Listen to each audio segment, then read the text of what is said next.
So I was born in Seattle, Washington. Of course, this is in the United States. And I lived and went to university there in America. And after I graduated from university in America, I came to Japan and started to work as an English teacher, of course. And for the last 24, 25 years, I've been teaching primarily in junior high school and high school level. So you might say I'm actually kind of big on a lot of technology or using technology in class, but that's not always been the case. I'm actually I think I prefer using a lot more paper-based things, but having the technology there for the kids certainly is useful. There's certainly a lot of things that the kids can do by themselves with paper or with a booklet, I guess you might say, or with the textbook.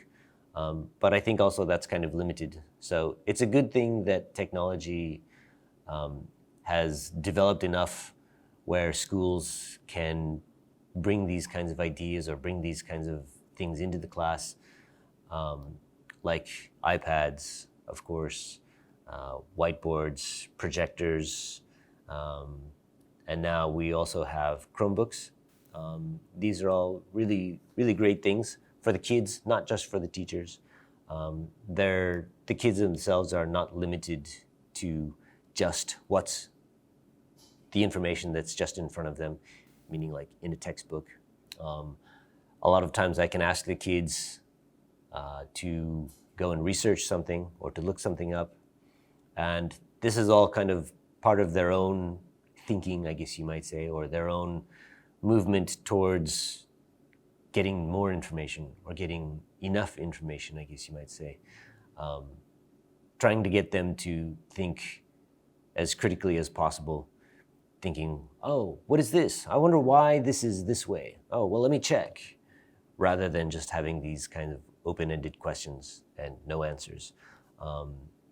Certainly having the internet or having Chromebooks as a tool for them to research, look things up, and then use that kind of information as a task in the textbook or the booklets that I have to research, look at the information, and then make the presentation or give a short speech or do these kinds of things so that others can also share the information, I think is also very important for the kids.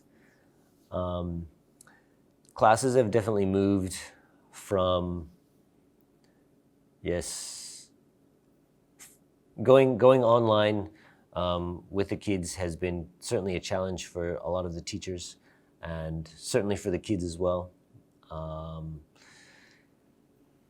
The amount of time that we've used to set up like Zoom meetings, making sure that all of the kids are involved in the lessons, the ones when we have at home and the ones that we have in school. So we've been doing kind of a hybrid kind of classes where half the class comes to school and half the class stays at home, and then the next day it switches. These kinds of things certainly are, you might say, important for the school and important for the kids to help keep the pandemic levels down, I guess you might say.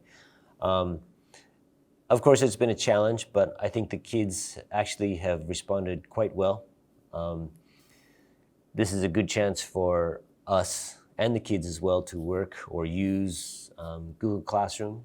We can talk about the information in an assignment on the classroom, and I can see the work that they're doing by themselves or in breakout rooms on Zoom, or the specific assignments. I can see what they're doing and I can talk to them, the kids, directly through Zoom about their assignment that I can see on Google Classroom. There's a lot of tools for sure for us to be able to keep up with the kids.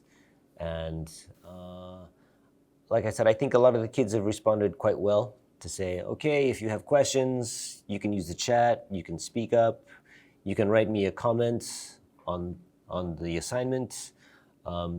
It's more than just raising your hand in class for the kids in class. There's a lot of ways for the kids to communicate with us, even if they're at home, which is definitely good. And now hopefully we're coming back to having classes at full size or back to regular classes with all the kids in class. And actually, today's the first day. And it's actually really nice to see the kids from different groups, like interacting with each other and saying hello. And it's been really nice actually to have all the kids back. It's been pretty cool. So hopefully we can keep the classes at normal full classes and get back to where we were. It's going to be kind of a challenge. But I think it's going to be good for the kids, for sure. Definitely. And let's see. Another point that I was talking about was also about skills. I think there's two skills that I always want my kids, or any of the kids that I teach, to take with them when they leave Jiuヶ丘. And one of those skills is typing. Now all of the kids have a very good chance to use this skill or to improve this skill because everybody has a Chromebook, and now that they're asked to use Google Classroom or to type in Japanese, type in English, all of these kinds of things, it's really important for them to improve these kinds of skills so that they can use them later in university or later on in their life after they go to work in a company. All of these kinds of things are certainly very important. Typing skills now, from when they started, I would say they've definitely gotten better. To be honest, it's not necessarily always just typing like words, but it's also learning about how to use the computer or how to use different kinds of function keys, Control A, Control C, Z. I mean, there's lots of different ways to use just the keyboard itself, and learning how to use the keyboard more than just typing is also important, I think. There's a lot of kids who are extremely savvy now, and they don't have to use a mouse.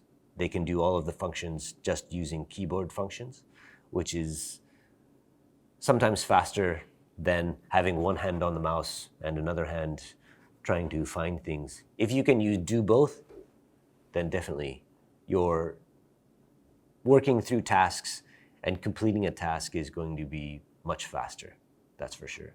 The other skill I believe that is important for kids is being able to take notes.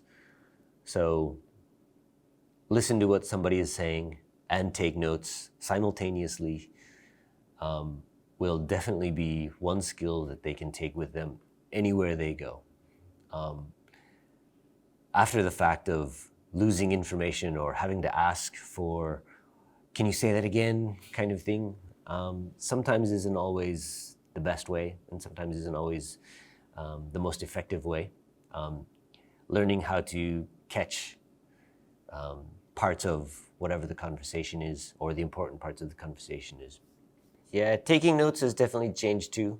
There are some instances when we will personally ask the kids, okay, today you're taking notes, you need a pencil. But to be honest, now I think with a lot of the kids, they have Chromebooks, and there's other applications like Jamboard, which is basically just a big free notepad. And they have a stylus, and they can take their own notes and make their own things. And there's so many different things now that they can do without the use of pad and a paper, that it's just a matter of keeping track of where the information is, because it's all just in one thing. It's not like a bunch of papers, it's all stuck together. If the kids can actually be a little bit better about their organization of where they keep notes in their Chromebook, I think they'll probably also not have a use for pen and paper pretty soon. So, what do I expect of my students? I would say mostly I expect them to be independent and to take those skills that they've learned in class or in any class with them so that they can succeed into the future. I guess you might say one of the messages that I think about is from the teachers themselves, and or when I look at the students themselves as well. From my point of view is I'm trying to motivate the kids. And the motivation comes from, obviously from the teacher, and of course from the students. So this kind of motivation from the teachers means that they have to have a kind of power, or a kind of, I'm with you, I'm helping you. It's not necessarily like I'm teaching you kind of thing. It's more of, I'll help you find the information, or I'll help you find a way to find information or discuss kinds of things, or to be that kind of moderator between groups or between people. Say, hey, okay, you guys need to make a group. Okay, you guys need to, now it's time to make a presentation. There's a lot of moderating, there's a lot of motivation, and definitely I think every class needs this kind of person, which should be the instructor, to help the kids get on stage or to get back on track doing their tasks, kinds of things. It's certainly easy for kids to lose motivation or to get off task, and I think that's mostly what a lot of instructors, I think, or teachers probably will be focusing a lot more on, I think, rather than just straight teaching, lecture style teaching. A lot of the information will come from the kids themselves. And I think once the kids can kind of take control of their own learning and find information, understand what they need to do, and understand how they can get information or where they can get information, they have all of these tools to do all of these things. So it's just a matter of, okay, let's get to work, and having that person to motivate them or get them into the right mind of thinking, I guess you might say. Hello, my name is Venus, and I was born in Taiwan. However, I moved to Australia when I was in year 5, and starting from there, I have completed my university degree. And throughout it, I have been here to Japan in Nagoya University for exchange for 1 year. And afterwards, I went back and finished my degree, and now I'm here teaching in Japan.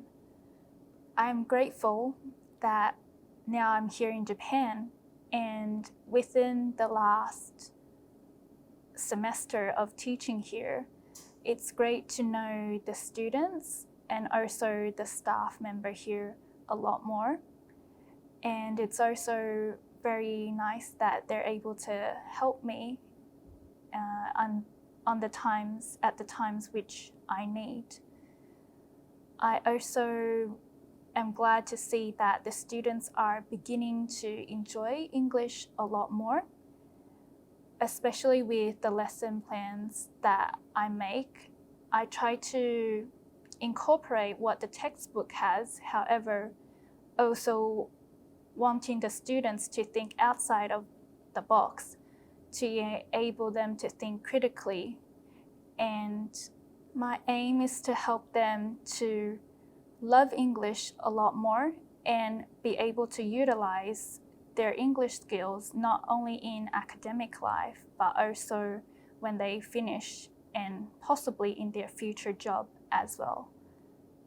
So some challenges which I found when I have been teaching is, for example, students do not understand what I say, and also sometimes my co-workers also have the language barrier issue of Japanese to English and vice versa.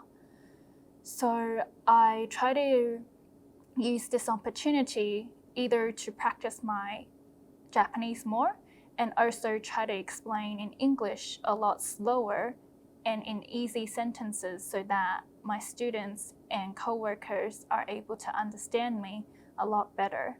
I take this challenge to improve myself and also to enjoy the work environment that I am in. I hope in the future, students in class will be able to speak more freely using the English that they have learned. And also they're not shy of what they speak. They can make mistakes, just like they can see myself when I speak Japanese. I may make some mistakes. So I hope that the students will be able to enjoy English a lot more and we'll be able to work as a group and achieve a lot higher.